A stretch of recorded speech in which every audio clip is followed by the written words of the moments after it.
رب العالمين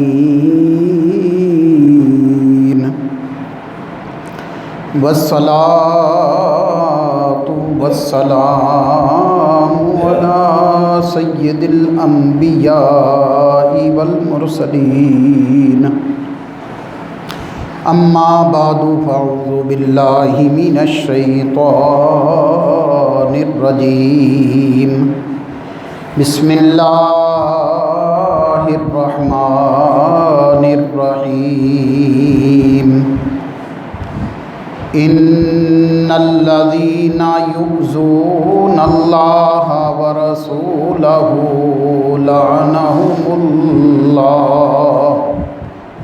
لعنهم الله في الدنيا والآخرة وأعد لهم عذابا مهينا آمنت بالله صدق الله مولانا العظيم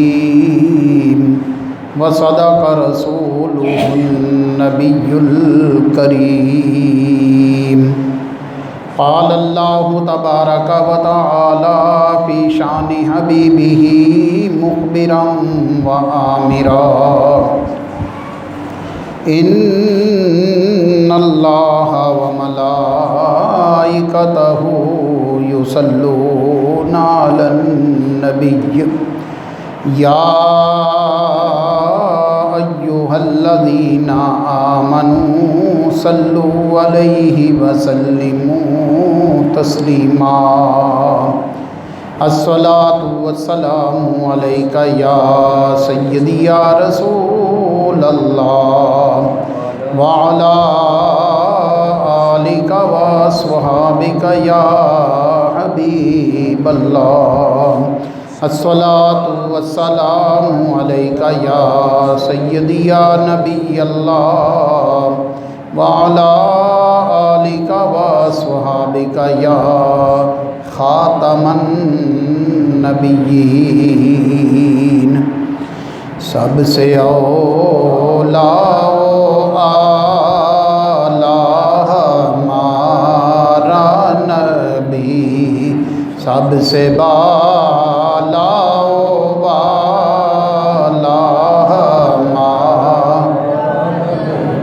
اپنے مولا کا پیارا ہمارا نبی دونوں عالم کا دولا ہمارا نبی کون دیتا ہے دینے کو منہ چاہیے کون دیتا ہے دینے کو منہ چاہیے دینے والا ہے سچا ہمارا نبی دینے والا ہے سچا ہمارا اللہ رب العزت کی حمد و ثنا پیارے آقا صلی اللہ علیہ وآلہ وسلم کی بارگاہ بے کسپنا میں ہدیہ درود و سلام عرض کرنے کے بعد اللہ خالق کائنات نے سورہ احزاب 22واں پارہ اس میں اللہ رب العزت نے ارشاد فرمایا کہ بے شک وہ لوگ جو تکلیف دیتے ہیں اللہ اور اس کے رسول کو ان پر دنیا کے اندر لعنت ہے اور آخرت میں بھی لعنت ہے۔ اللہ رب العزت نے فرمایا وَأَعَدَّ لَهُمْ عَذَابًا مُهِينًا ان کے لیے رسوا کن عذاب تیار کر رکھا ہے۔ اللہ تبارک و تعالیٰ نے صرف اپنے جو بے ادبی کرنے والے صرف ان کے لیے نہیں، اللہ نے اپنے اور اپنے حبیب صلی اللہ علیہ وآلہ وسلم کی بے ادبی کرنے والوں کے لیے ایک ہی طرح کی سزا مقرر فرمائی ہے۔ اللہ کو اپنے حبیب صلی اللہ علیہ وآلہ وسلم سے بڑا پیار ہے۔ دیکھیں سورہ آل عمران کی وہ آیہ مبارکہ مشہور، قل ان کنتم تحبون اللہ فاتبعونی یحببکم اللہ۔ محبوب فرما دیجئے اگر تم اللہ سے محبت کرنا چاہتے ہو، تم چاہتے ہو کہ اللہ سے تم پیار کرو، تو پھر فاتبعونی، محبوب آپ فرمائیں کہ میری اتباع کرو، یحببکم اللہ، اللہ تمہیں محبوب بنائے گا۔ یعنی اتباع رسول وہ سبب ہے اللہ کا محبوب بننے کا۔ اللہ رب العزت اسی طرح اپنی لاریب کتاب میں ارشاد فرماتا ہے، من یطیع الرسول فقد اطاع اللہ۔ جو شخص بھی رسول اللہ صلی اللہ علیہ وآلہ وسلم کی اطاعت کرے، تحقیق اس نے اللہ کی اطاعت کی۔ تو لہذا ہم دیکھیں کہ اللہ رب العزت کس طرح اپنے حبیب صلی اللہ علیہ وآلہ وسلم کا اپنے ساتھ تعلق ظاہر فرماتا ہے۔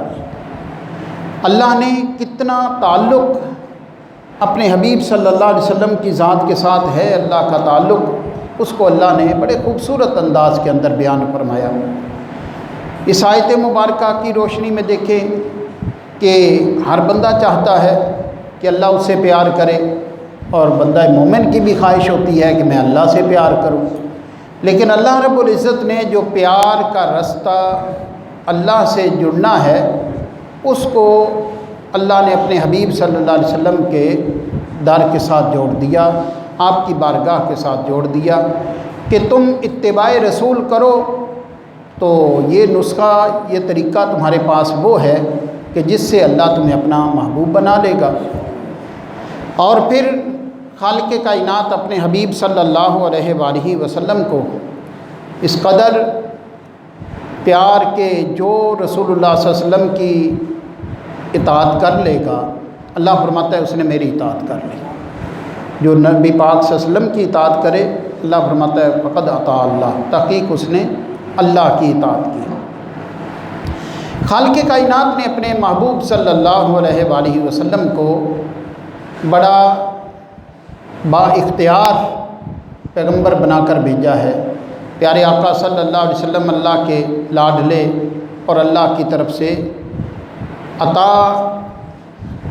کرنے، بلکہ اللہ نے فرمایا انا اعطیناک الکوثر، محبوب ہم نے آپ کو خیر کثیر عطا فرما دی ہے۔ تو لہذا اسی وجہ کو اگر ہم سورہ حشر کے اندر دیکھیں 28ویں پارے میں، اللہ رب العزت نے ارشاد فرمایا کہ جو رسول اللہ صلی اللہ علیہ وسلم تمہیں دیں اس کو لے لو، اور جس سے رسول اللہ صلی اللہ علیہ وسلم منع کریں اس سے رک جاؤ۔ اندازہ کریں کہ اللہ نے کتنا اپنے حبیب صلی اللہ علیہ وسلم کو اختیار دے کے بھیجا ہے کہ محبوب آپ نے جو پیغام دینا ہے، جو طریقہ کار رکھنا ہے، وہ اللہ ہی کو پسندیدہ طریقہ کار ہے، وہ اللہ ہی کا پسندیدہ سارا معاملہ ہے جو آپ نے کرنا ہے۔ چونکہ اللہ تبارک و تعالیٰ نے نبی پاک صلی اللہ علیہ وسلم کے بارے میں فرمایا وما ینطق عن الہویٰ، رسول اللہ صلی اللہ علیہ وآلہ وسلم اللہ کی مرضی کے بغیر نہیں بولتے، جو اللہ تبارک و تعالیٰ کی مرضی ہوتی ہے اس کے مطابق ہی نبی پاک صلی اللہ علیہ وسلم گفتگو فرماتے ہیں، کلام فرماتے ہیں۔ اب دیکھیں کہ نبی پاک صلی اللہ علیہ وآلہ وسلم تو آپ کو تو اللہ نے اپنا لاڈلا محبوب اور بڑی شانوں و عظمتوں سے اللہ نے نواز کر اپنے محبوب کو بھیجا ہے۔ دوسری طرف لوگوں میں کچھ ایسے لوگ بھی ہوتے ہیں جنہوں نے انبیاء علیہم السلام کی بے ادبیاں کی۔ سابقہ انبیاء کے آپ حالات کو بھی دیکھیں کہ جن میں آپ نوح علیہ السلام کو دیکھتے ہیں تو اس وقت کو ساتھ دینے والے بھی تھے، مخالفت کرنے والے بھی تھے۔ لوط علیہ السلام کی، ہود علیہ السلام کی اسی طرح مخالفت کرنے والے بھی تھے اور حمایت کرنے والے بھی تھے۔ انبیاء دیگر علیہم السلام سب کے ساتھ ایسا ہی معاملہ تھا۔ حضرت سیدنا موسیٰ علیہ السلام کے ساتھ بھی اسی طرح کا معاملہ تھا کہ مخالفت کرنے والے بھی تھے، بے ادبی کرنے والے بھی تھے، اور بے ادبی کرنے والے پھر جو انبیاء کے ساتھ ہوتے ہیں ان کا انجام بھی پھر اس طرح ہی ہوتا ہے۔ آپ قارون کو دیکھ لیں، قارون سورہ قصص کے اندر جو 20ویں پارے میں جس کا تذکرہ ہے، اس سورت کا سیکنڈ لاسٹ جو رکوع ہے، اللہ نے فرمایا کہ قارون جو ہے یہ قوم موسیٰ میں سے تھا، قوم موسیٰ یعنی بنی اسرائیل کا ہی فرد تھا۔ فبغى علیہم، اس نے کیا کیا؟ اپنی قوم پر اس نے بغاوت کی، یعنی جس طرح ہوتا ہے نا اپنی قوم کے ہی خلاف ہو گیا اور فرعون کا ساتھ دینے لگا۔ حالانکہ فرعون کا قبیلہ تو اور تھا، وہ قبطی قبیلے کے لوگ تھے، اور یہ بنی اسرائیل والے جو تھے یہ حضرت سیدنا یوسف علیہ السلام کے زمانہ کے اندر یہاں مصر کے اندر سیٹل ہوئے تھے۔ تو بہرحال قارون جو تھا یہ اپنی ہی قوم کے خلاف ہو گیا اور فرعون کا ساتھ دینے لگا، اور اتنا ہوا فرعون کے ہاں اتنی مطلب بنی اسرائیل کی مخالفت میں، اور فرعون کے وہ مطلب حکومت کے معاملے کے اندر اتنا یہ آگے اس کی حیثیت بن گئی کہ یہ تیسرے درجے کا آدمی تھا۔ مثلا آپ دیکھیں کہ جس طرح موسیٰ علیہ السلام کے اللہ تبارک و تعالیٰ نے سورہ مومن کے اندر 24ویں پارے میں ارشاد فرمایا کہ ہم نے موسیٰ علیہ السلام کو بھیجا الی فرعون و حامان و قارون، 3 لوگوں کا اللہ نے درجہ کے حساب سے ذکر کیا، پہلے فرعون کا، پھر حامان کا، پھر قارون کا۔ تو لہذا یہ اتنا بنی اسرائیل کا فرد ہونے کی باوجود فرعون کے ہاں اس کی اتنی اہمیت بن گئی کیونکہ یہ مخالفت کرتا تھا ادھر بنی اسرائیل کی، اتنا مال تھا اس کے پاس۔ تو قرآن میں اللہ فرماتا ہے نا اس کے جو خزانے تھے لا تنوء بالعصبۃ اولي القوہ، ایسے جھک کر بڑے تکلف کے ساتھ ایک طاقتور جماعت اس کے جو خزانے تھے ان کی کنجیاں اٹھاتی تھی، صرف آپ اندازہ کریں صرف کنجیاں اٹھاتی تھی اتنے پرتکلف طریقے سے، جیسے ہوتا ہے نا بڑا مطلب مشکل سے اس کے جناب وہ اٹھائی جاتی۔ لیکن بہرحال دنیاوی سوچ رکھنے والے بھی لوگ ہوتے ہیں۔ ایک دن اس نے ایسا کیا، بڑے لاؤ لشکر کے ساتھ یہ قارون نکلا، اور قارون نکل کر جناب یہ لوگوں کے سامنے جب آیا تو یریدون الحیات الدنیا یا لیت لنا مثل ما اوتی قارون انہ لذو حظ عظیم،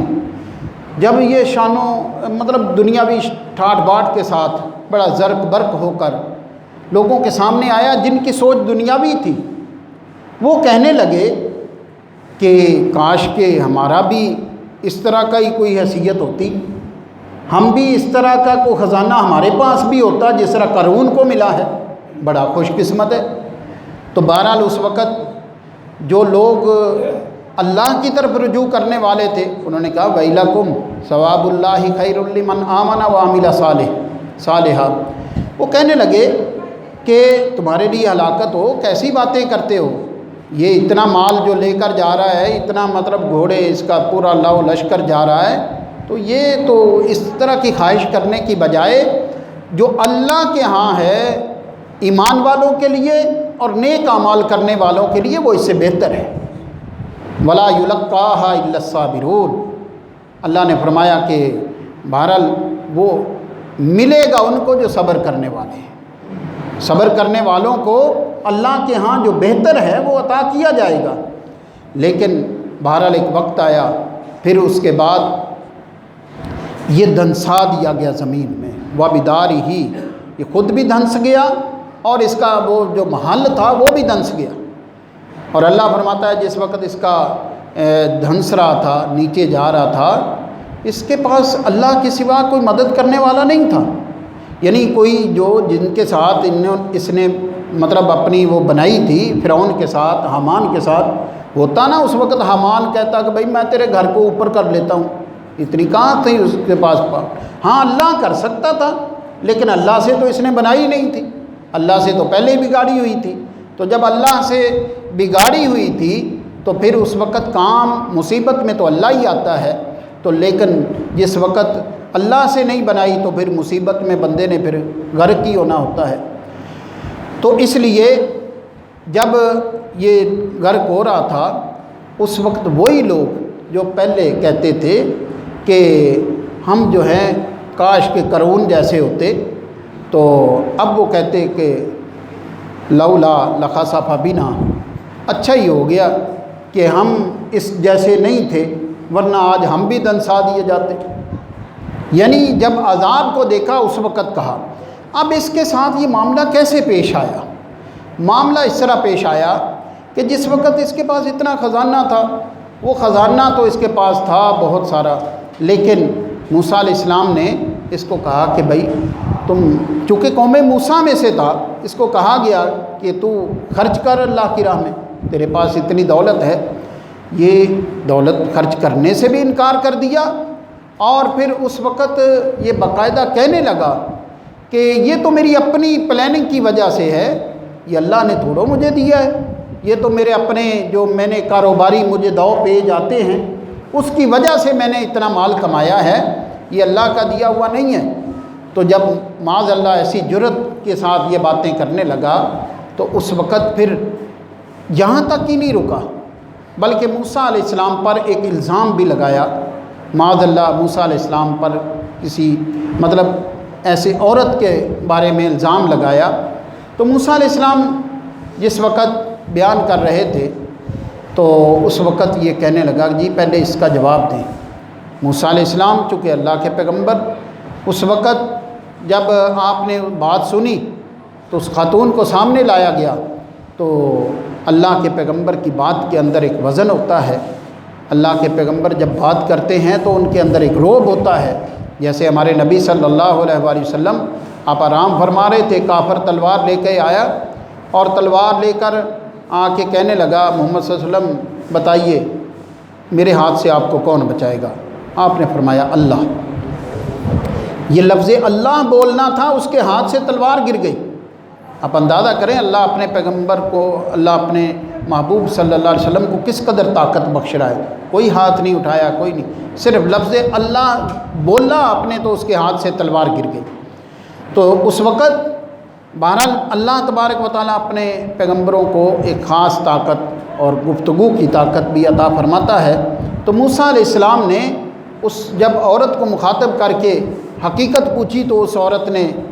دو ٹوک کہہ دیا کہ مجھے تو یہ قارون نے ورگلایا تھا اور مجھے لالچ دیا تھا دولت کا، اس وجہ سے میں نے یہ بات کی ہے۔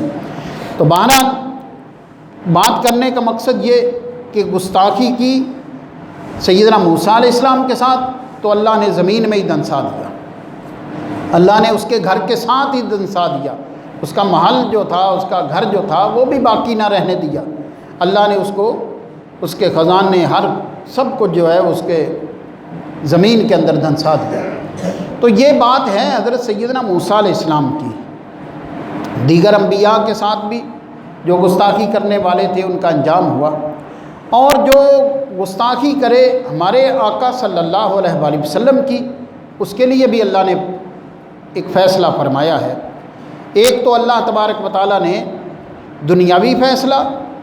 اور ایک اخروی فیصلہ، جو اللہ کی ذات سے بے ادبی کرے، اللہ کے رسول صلی اللہ علیہ وسلم سے بے ادبی کرے۔ اللہ فرماتا ہے ان الذین، بے شک وہ لوگ یؤذون اللہ، جو تکلیف دیتے ہیں اللہ کو و رسولہ، اور اس کے رسول کو۔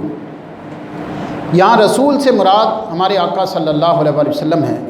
کیونکہ رسول ایک نکرہ ہے، لیکن نکرہ جس وقت ضمیروں میں سے کسی ضمیر کی طرف مضاف ہو جائے تو وہ نکرہ نہیں رہتا بلکہ معرفہ بن جاتا ہے۔ تو جب رسولہ، اللہ نے فرمایا رسولہ، اس کا مطلب ہو ضمیر کے ملنے کی وجہ سے ہمارے آقا صلی اللہ علیہ وآلہ وسلم مراد ہے، کہ خاص اللہ کے پیغمبر، اللہ کے رسول یعنی نبی پاک صلی اللہ علیہ وسلم۔ اللہ فرماتا ہے کہ وہ جو تکلیف دیتا ہے وہ شخص اللہ کو اور اس کے رسول یعنی ہمارے آقا صلی اللہ علیہ وسلم کو اللہ نے اس کے لیے فرمایا لعنہم اللہ فی الدنیا، دنیا کے اندر اس شخص کے اوپر لعنت ہے اور آخرت میں بھی لعنت ہے، اور اضافی طور پر اللہ نے فرمایا وَأَعَدَّ لَهُمْ عَذَابًا مُهِينًا، اس کے لیے آخرت میں لعنت بھی ہے اور اس کے لیے رسوا کن عذاب دیگر بھی تیار کر رکھے ہیں، یعنی لعنت ہے اور عذاب بھی اس کے لیے رسوا کن تیار کر رکھا ہے۔ اب یہ بات تو اللہ کے فرمان مبارک سے بالکل واضح ہے کہ جو اللہ اس کے رسول کو تکلیف دے، ایذا دے، وہ لعنتی ہے دنیا میں بھی آخرت میں بھی، اور آخرت میں رسوائی والے عذاب کا مستحق بھی ہے۔ ایک بات اس سے آگے آپ دیکھیں کہ اسی مطلب آگے اگلے صفحے کے اندر ہی اللہ فرماتا ہے ملعونین اینما ثقفوا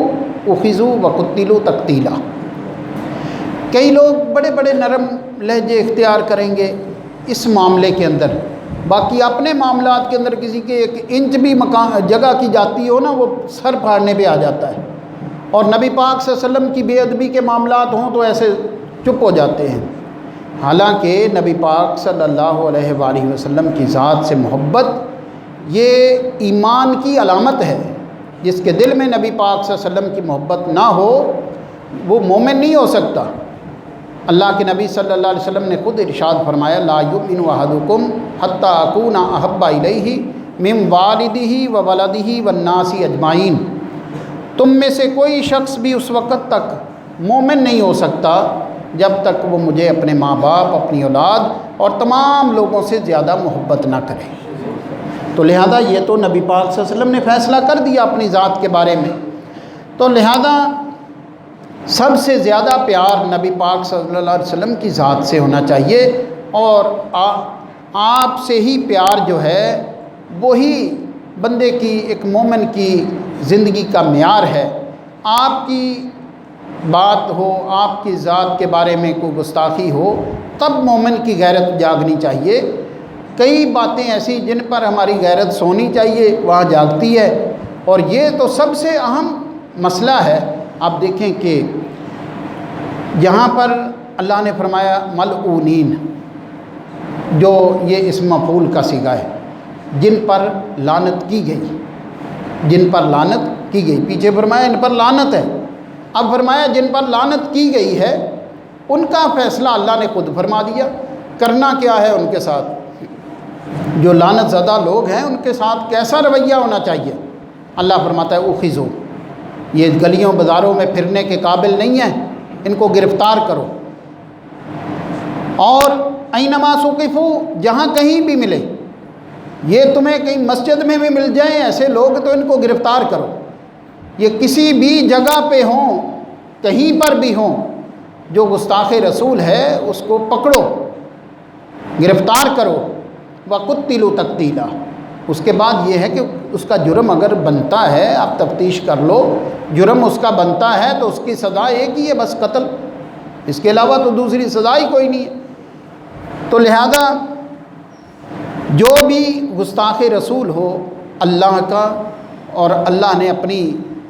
اپنے حبیب صلی اللہ علیہ وسلم کا بھی ساتھ ذکر کر دیا کہ جو اللہ کی شان میں بے ادبی کرنے والا یا نبی پاک صلی اللہ علیہ وسلم کی شان میں بے ادبی کرنے والا ہو اس پر لعنت ہے، اور لعنتیوں کی سزا جو ہے اللہ نے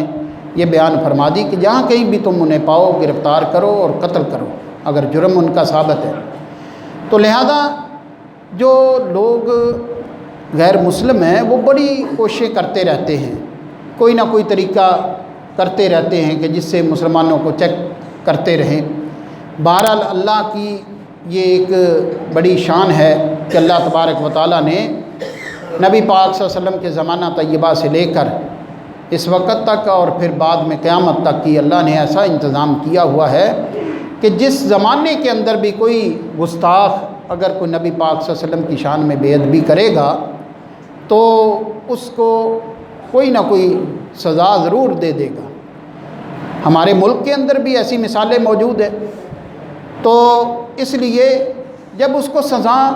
وہ کافر تو چاہتا ہے کہ ایسے ہی جیسے ہر قانون اس ملک کے اندر روندا جا رہا ہے، ایسے نبی پاک صلی اللہ علیہ وسلم کی عزت کا قانون بھی روند دیا جائے، اس کو بھی کوئی نہ مطلب بس ٹھیک ہے جیسے یورپ میں ہو رہا ہے، کوئی عیسیٰ علیہ السلام کے بارے میں بات کرے نہ کرے کسی کو کوئی فرق نہیں پڑتا۔ تو ایسے وہ چاہتے ہیں کہ نبی پاک صلی اللہ علیہ وسلم کے بارے میں بھی پاکستان میں ایسا ہی ہو جائے، لیکن اللہ تبارک و تعالیٰ اس کو پسند نہیں کرتا۔ اللہ اس شخص کو جو اللہ اس کے رسول کا بے ادب ہو، گستاخ ہو، اللہ اس کو چلتا پھرتا نہیں دیکھنا چاہتا۔ آپ دیکھیں کہ جتنے لوگوں نے تاریخ ہے کہ اللہ کی شان میں بے ادبی کرنے والوں کو شاید ڈھیل دے دی ہو اللہ نے، لیکن اپنے حبیب صلی اللہ علیہ وسلم کی شان میں بے ادبی کرنے والوں کو اللہ ڈھیل نہیں دیتا۔ وہ کوئی نہ جب بے ادبی کرتے ہیں تو اس کے بعد تھوڑے دنوں میں ہی ان کا کوئی نہ کوئی انتظام ہو جاتا ہے۔ تو لہذا اچھا تو یہ ہوتا کہ ہمارا ملک جو بنا ہے اسلام کے نام پر، اس میں قانون خود ایسے لوگوں کی گرفت کرتا تاکہ عام لوگوں کے ہاتھوں میں یہ معاملہ نہ جاتا، لیکن قانون تو پکڑتا ہی نہیں ہے۔ یہاں تو ایسی کئیوں کی گردنیں اتنی موٹی ہیں کہ وہ رسے آتے ہی نہیں ان میں، تو اس لیے یہاں تو صرف ماڑے بندے کو رسے ڈالے جاتے ہیں، طاقتور کو نہیں۔ یہ قانون طاقتور کے لیے نہیں ہے یہاں پہ، حالانکہ قانون بنا ہوا ہے لیکن اس کا وہ لاگو نہیں ہے۔ تو اسی طرح اللہ کے نبی صلی اللہ علیہ وسلم کی عزت کا بھی قانون ہے، اس کے ساتھ بھی کبھی نہ کبھی یہ کھلواڑ کرنے کی کوشش کرتے ہیں، لیکن اللہ تبارک و تعالیٰ جو ہے اپنے محبوب صلی اللہ علیہ وسلم سے پیار کرنے والوں کو یہ توفیق دیتا ہے کہ وہ اللہ کے نبی صلی اللہ علیہ وسلم کی عزت پر پہرا دیتے ہیں۔ اللہ کرے ہماری زندگیاں بھی ایسی ہوں کہ ہم اللہ اس کے رسول سے محبت کر کے اللہ اس کے رسول کی عزت پر پہرا دینے والے ایسے انسان ہوں۔ اللہ ہماری اولادوں کو بھی ایسا بنائے جو اللہ اس کے رسول سے پیار کرنے والے ہوں۔ آمین۔ وآخر دعوانا ان الحمد للہ رب العالمین۔